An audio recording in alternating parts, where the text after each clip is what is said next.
Year 11 homework on error bounds. Question 1.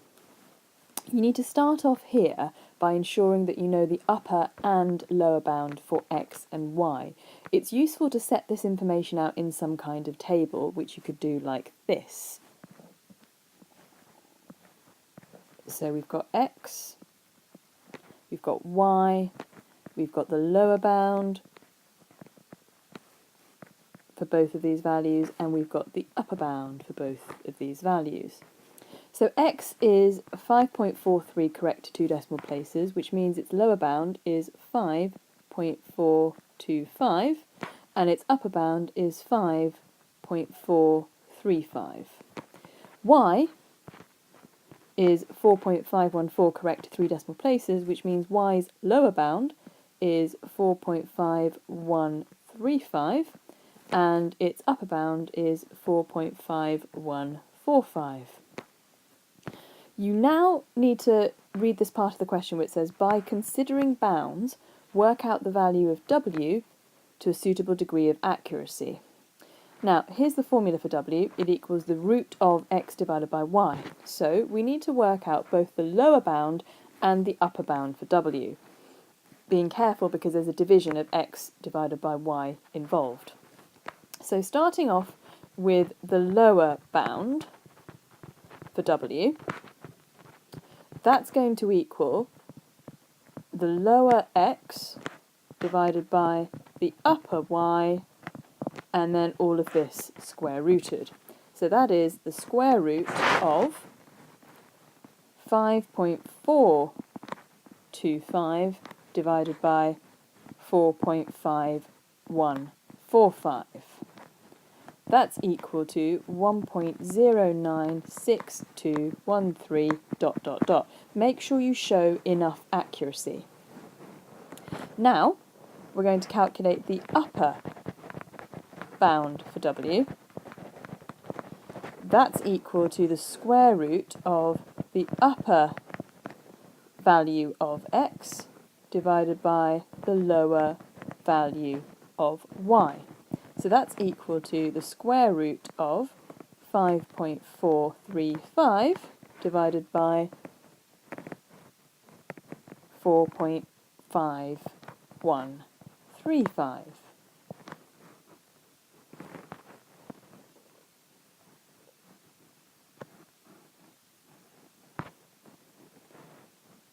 Now that's equal to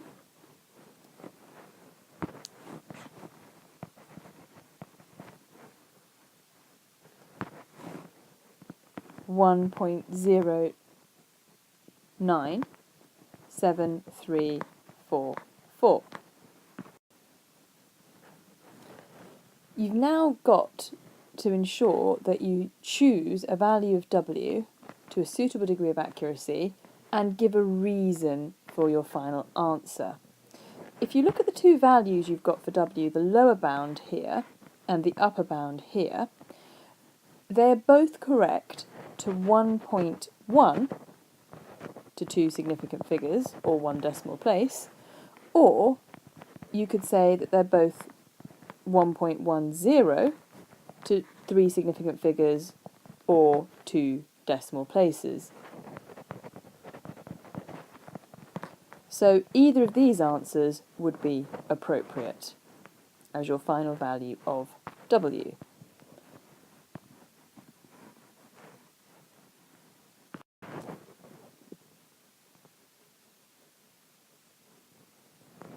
Question 2. An arrow is shot vertically upwards at a speed of v meters per second. The height h meters to which it rises is given by h equals v squared over 2g. Write down the upper bound of g. So g is 9.8 correct to 2 significant figures, so the upper bound of g is 9.85 meters per second squared.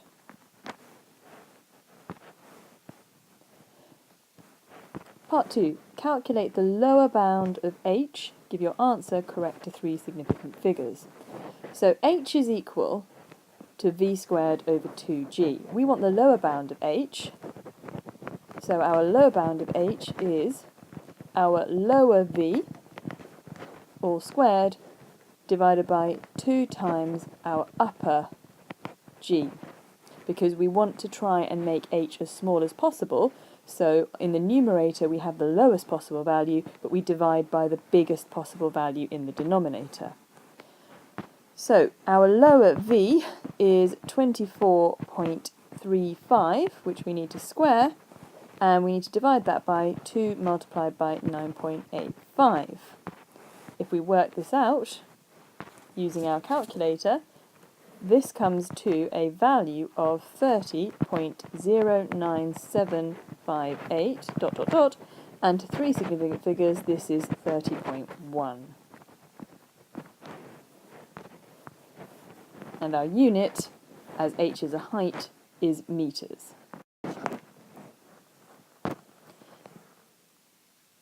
A building plot is in the shape of a rectangle. The width of the field is 26 metres measured to the nearest metre. Work out the upper bound of the width of the field. The answer to this is simply 26.5 metres. The length of the field is 135 metres measured to the nearest 5 metres.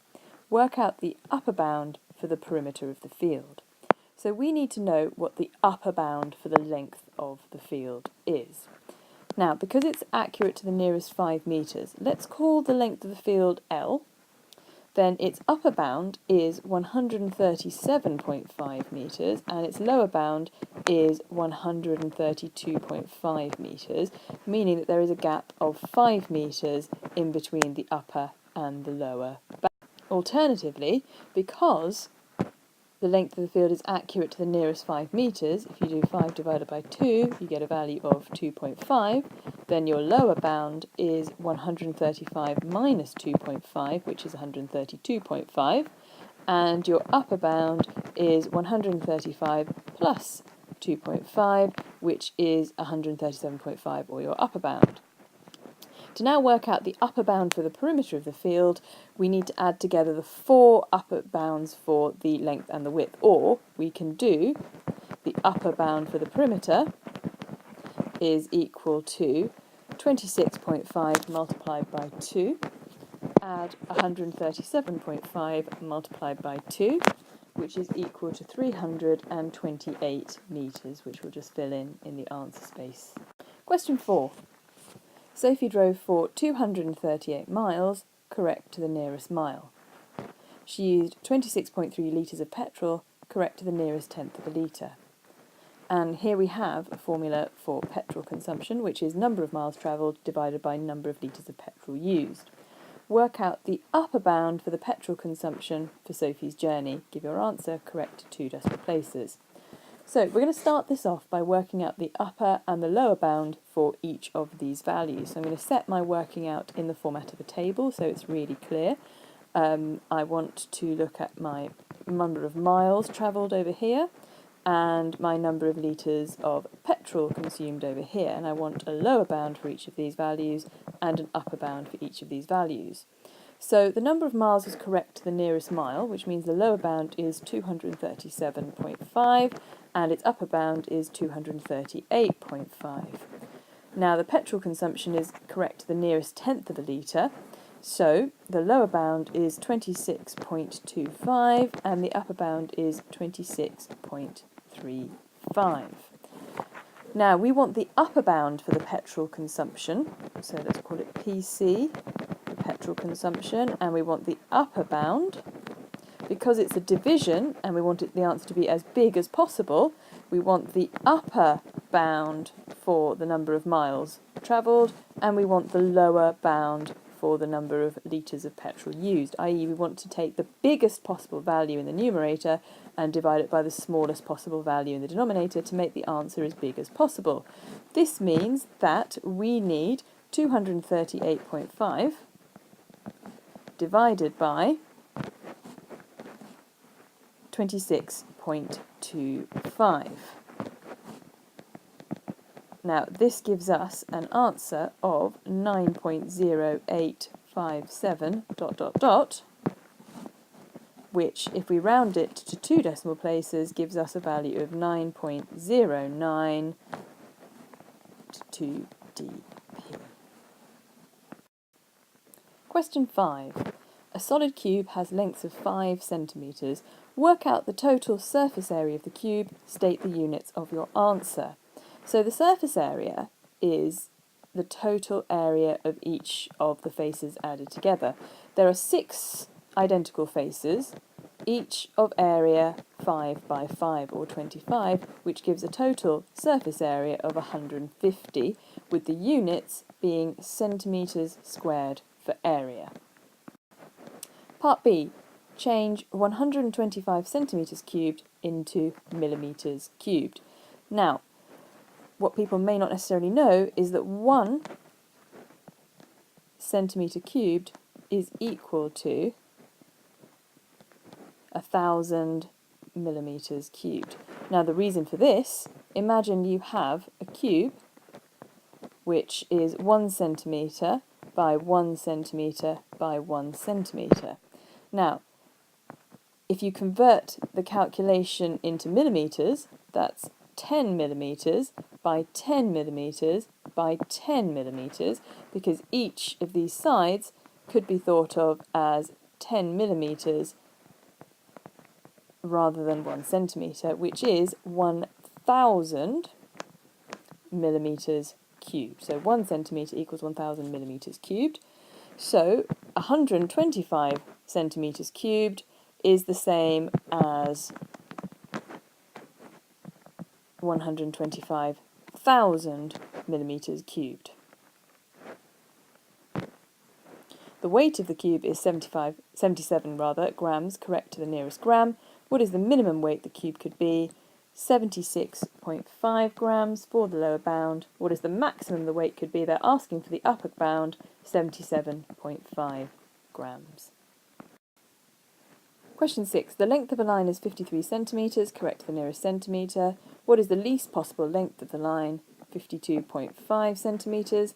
What is the greatest possible length of the line? 53.5 centimetres. This is another way of phrasing the question where they're asking for the lower bound in part A here and the upper bound in part B.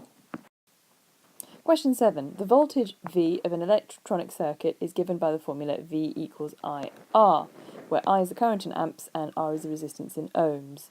We have the values of V and R with their appropriate accuracies over here, and we're asked to calculate the lower bound of I. The first thing we have to do is rearrange this formula so it gives us I, and I is equal to V divided by R. We want the lower bound for I, which is equal to the lower bound for V divided by the upper bound for R. We're trying to make the answer as small as possible, so we want the smallest value in the numerator divided by the largest possible value in the denominator. So the lower bound for V is 207.5, and the upper bound for R is 12.85. So this is the calculation that we need to work out. Using our calculator, this gives us a value of 16.1478 ... We need to be sensible about our rounding. If we look at the two values in the question, they've both been given to 3 significant figures. We shouldn't go more accurate than that in our answer, so a sensible answer would be 16.1 to 3 significant figures.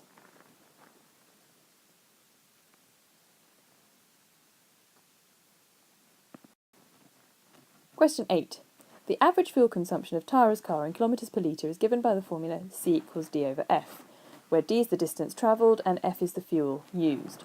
D is 153, correct to 3 significant figures, and F is 43.3, correct to 3 significant figures.